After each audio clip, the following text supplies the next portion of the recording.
Oi, Adriana, tudo bom? Como é que tá agora? Está me ouvindo bem? Boa noite. Como estão? O áudio está bom, o vídeo também. Deu alguns problemas. E agora, como é que tá? Tá bem o vídeo, o áudio? Fala, Maricel, tudo bem?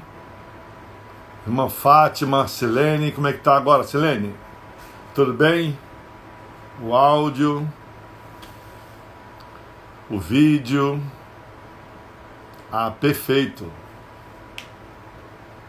Ok.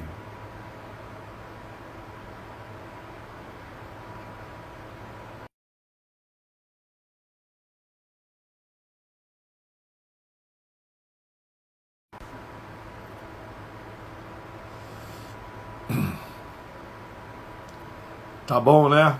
Perfeito.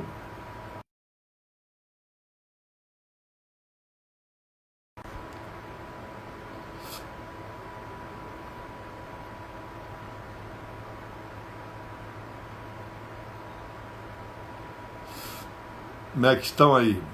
Tudo bem? Estão me ouvindo? O áudio está bom? O vídeo? Dá um like aí, gente, só para eu saber se tá bem, se não tá, se tá legal. Aperta aí a mãozinha assim, ó, para saber se tá legal. Tá parando, voltando, né?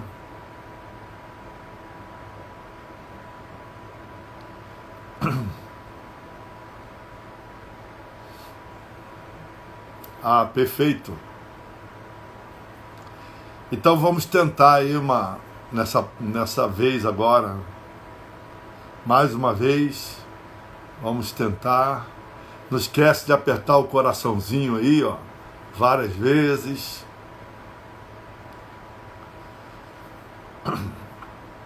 Estamos falando sobre a primeira carta de Paulo. Está travando ainda?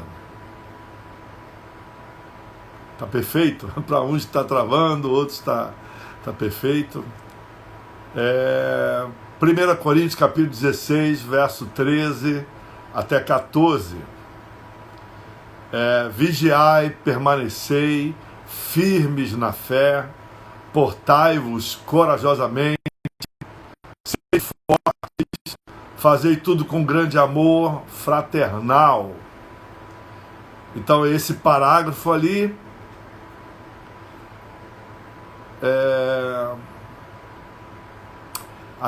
a Roberta Granja fala, aprendi isso domingo da Arlique. Não estou entendendo o que é isso. Tá bom, então esse último parágrafo aqui que Paulo escreve na primeira carta aos Coríntios está dividido em 3 partes, como nós estávamos falando. A primeira é uma lista de exortações, a segunda é uma referência ou referências pessoais, e a terceira e finalmente as saudações finais. Os versículos 13 e 14 falam da primeira parte, que são as exortações. Exortação, essa palavra vem do grego e significa literalmente, irmão, chamar alguém para perto para ajudar essa pessoa. Vivemos num tempo onde a conotação dessa palavra exortação não é muito simpática, né? Fulano exortou ciclano, quer dizer, chamou a atenção dele, botou o dedo no nariz. Não é isso que a Bíblia fala. No contexto bíblico, exortação não tem nada a ver com isso. Entendeu? Exortação no contexto bíblico é chamar alguém para perto para ajudar essa pessoa. É isso que o contexto bíblico mostra como exortação. Então, no capítulo 16 de 1 Coríntios, no versículo 13 e 14, encontramos 5 exortações de Paulo sobre vigilância, estabilidade, virilidade, força e amor. A vigilância, essa palavra vigiai, significa ficar acordado, não dormir. Aí nós fizemos aquela questão, aquela comparação com a Bela Adormecida, né? Algumas pessoas pensam que a Disney está se referindo à igreja quando fala sobre a Bela Adormecida. Eu quero só deixar aqui esclarecido: se a igreja for uma bela adormecida, a igreja deixa de ser bela, irmãos. Se ela adormecer, ela deixa de ser bela. A igreja, a beleza da igreja, o adorno que Cristo dá à igreja dele, é para que ela fique vigilante, irmãos, acordada, atenta, e não como uma criancinha que não sabe o que faz, fica desesperada com tudo, fica aterrorizada com tudo. Não, a igreja do Senhor é uma igreja madura, adornada por Cristo, embelezada por Cristo. E isso significa que ela não dorme nunca, ela está sempre vigilante. Claro que isso é uma metáfora, tá, irmãos? Ela está sempre vigilante. Então a ideia aqui é de uma pessoa que nunca vai desanimar, nunca vai virar as costas para Deus, para a pessoa de Deus, para os princípios de Deus, porque fazer isto é ser indiferente. E o amor de Deus, o amor nosso para com Deus, o oposto desse amor para com Deus não é o ódio, é a indiferença. Você vê, quando você para de amar a Deus, é porque você está indiferente às coisas de Deus. Você pode dizer, bater no seu coração e falar: não, eu amo a Deus sobre todas as coisas, eu amo a Deus sobre tudo, mas se você for indiferente com a obra dele, com o ministério da igreja aqui na terra, o seu amor esfriou, você deixou de amá-lo, porque outras coisas substituíram esse amor. O que são essas outras coisas?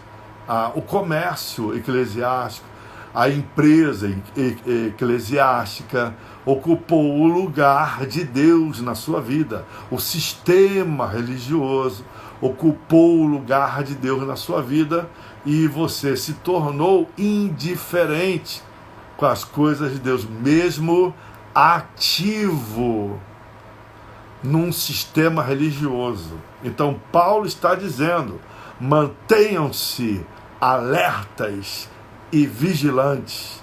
É isso que Paulo está dizendo. Não durma, não durma. Maricel está falando: o Senhor deu um exemplo deste texto, dando como exemplo trecho do hino nacional brasileiro: deitado em berço esplêndido. É verdade, deitado em berço esplêndido. A igreja não está deitada em berço esplêndido. Claro que isso aí, Marcel, tem um contexto bélico, né?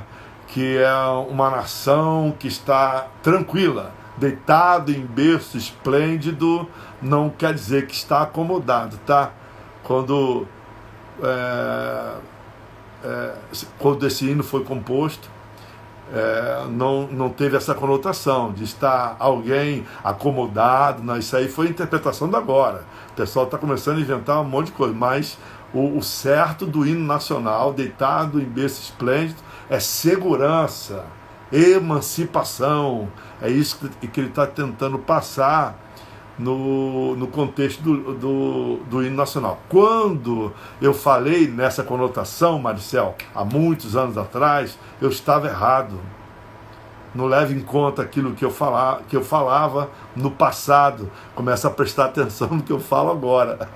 Aquelas falas que eu falava no passado, a maioria estava tudo errado, apesar das pessoas falarem que o Senhor me abençoava muito. Pois é, mas está muitas coisas erradas. Essa é um erro daquelas coisas todas ali, né? Então, voltando aqui, a segunda exortação de Paulo é a estabilidade. A mente física, ela produz uma vacilante vida cristã. A nossa mente, ela produz uma vida cristã errada, uma vida cristã vacilante, uma vida cristã fora de Deus. Esta é a nossa mente. Mas a santidade, ela produz estabilidade. Quando nós somos santos, quando nós somos separados para Deus, a questão é aqui, nessa pergunta, o que é ser santo, né? Então, eu ouvi de um homem de Deus uma frase que eu achei maravilhosa sobre santidade. Ele falou: um santo não é um exemplo moral. Um santo é aquele que dá a própria vida. Então, a santidade começa no ponto da nossa doação, quando nós nos damos para alguém, quando nós damos a nossa vida ao serviço de Deus para alguém, para uma causa, e a causa de Deus, não a causa de um homem, irmãos, não a causa empresarial, eclesiástica de um homem, não, a causa de Deus. Isso é santidade. A terceira exortação de Paulo é virilidade. Essa palavra, ou então varonilidade, né? Se portar virilmente, a palavra virilidade era atribuído somente ao homem. Uma mulher não é viril, né? Um homem é viril, e isso tem um contexto sexual. Mas aqui no contexto bíblico, tanto lá de Josué, no Antigo Testamento, como aqui em Paulo, 1 Coríntios capítulo 16, não tem esse contexto sexual, ideológico, não tem, irmãos. Aqui a virilidade, ela é atribuída num outro contexto, assim como a virgindade era atribuída somente à mulher. Então você não vê na Bíblia, a fulana de tal saiu para buscar um homem virgem. Não existe isso. Porque o contexto histórico daquele tempo, eles estavam engateando. Então a mulher era algo que era colocada pior do que um animal. E Jesus veio e levantou a mulher. E até hoje essa mulher está sendo levantada, né? E hoje o contexto da mulher na igreja totalmente diferente do contexto de Paulo aqui, do contexto de Josué, do contexto do Antigo Testamento. Então, só para você ter uma ideia, a virilidade aqui nesse contexto que nós estamos falando aqui significa atribuir-se a coragem, significa coragem. A verdadeira fé cristã, ela não produz personagens tímidas, insípidas ou defensivas. O cristianismo é uma religião de força.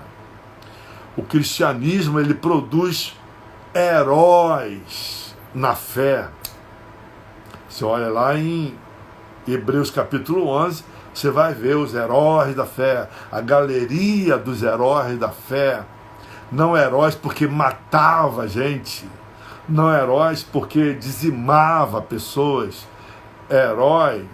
heróis porque eles ajudavam pessoas, edificavam vidas e morreram por elas. Esse é o herói da Bíblia. Então é totalmente diferente do contexto de herói pela sociedade hoje.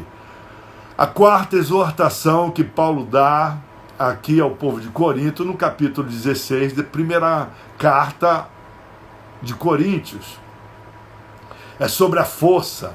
Fortalecei-vos e fortalecei-vos, exige beber profundamente da fonte do amor de Deus. É a capacidade de agir e sofrer segundo a vontade de Deus. Essa força, Paulo está exortando, olha, seja forte dessa maneira. Hoje os cristãos querem aceitar Jesus para não sofrer, para não passar por aperto, para não passar por dificuldade. Quer dizer, eles estão trazendo alguns conceitos de algumas religiões que tinha como assim o corpo fechado, né? Meu corpo está fechado, não vai vir bala nenhuma para mim, nenhum mal vai acontecer comigo. Eu vejo alguns crentes falando essa mesma fala dentro do evangelho, que está errado. O evangelho, a força do evangelho é para nós agirmos em Deus e sofrermos segundo a vontade dele. Não, também não é sofrer fora de Deus, é sofrer segundo a vontade de Deus. Essa parte aqui é interessante, você gravar e sofrer segundo a vontade de Deus, não sofrer pelos seus problemas, não sofrer porque você criou um elo de sofrimento para a sua vida. Não é isso. É sofrer segundo a vontade de Deus. É agir segundo a vontade de Deus. E isso é muito importante sabermos. A quinta exortação que Paulo faz é sobre o amor. Ele está exortando aqui que o amor é o princípio da integração. Você só vai ter uma vida vigilante, você só vai ter uma vida estável, uma vida de coragem, uma vida de força, quando o amor de Deus estiver reinando em você. Porque o amor de Deus é a força que faz todas as outras qualidades trabalharem em harmonia. É o amor de Deus, vou repetir, é o amor de Deus que nos faz ser vigilantes, é o amor de Deus que nos faz ser estáveis, é o amor de Deus que nos faz ter coragem, é o amor de Deus que nos faz ter força, é o amor de Deus. É o que permite todas essas coisas se firmarem em nós. E que você seja muito abençoado por esta palavra hoje. Amém, irmãos? Valeu, Jones. Tudo bem? Então é isso. A palavra de hoje é: sejamos corajosos. 1 Coríntios capítulo 16, versos 13 e 14. Que a paz do nosso Senhor Jesus Cristo venha sobre a vida de vocês tremendamente, que essa palavra possa encorajá-los a fazer coisas que Deus quer que você faça, cumprir a vontade de Deus. Amém, irmãos? Que Deus abençoe muito vocês. Quinta-feira estaremos de volta com o nosso culto online às 20 horas, aqui nesse mesmo canal, aqui no Instagram, 20 horas, quinta-feira. Esperamos por você, tá bom? Então, que o amor de Deus, nosso Pai, que a graça do Senhor Jesus Cristo e a consolação, a comunhão do Espírito Santo estejam sobre vocês essa noite, amanhã, até o próximo encontro. Que Deus abençoe muito vocês, tá bom? Fiquem com Deus, irmãos. Muito bom estar aí com vocês. Fiquem na paz.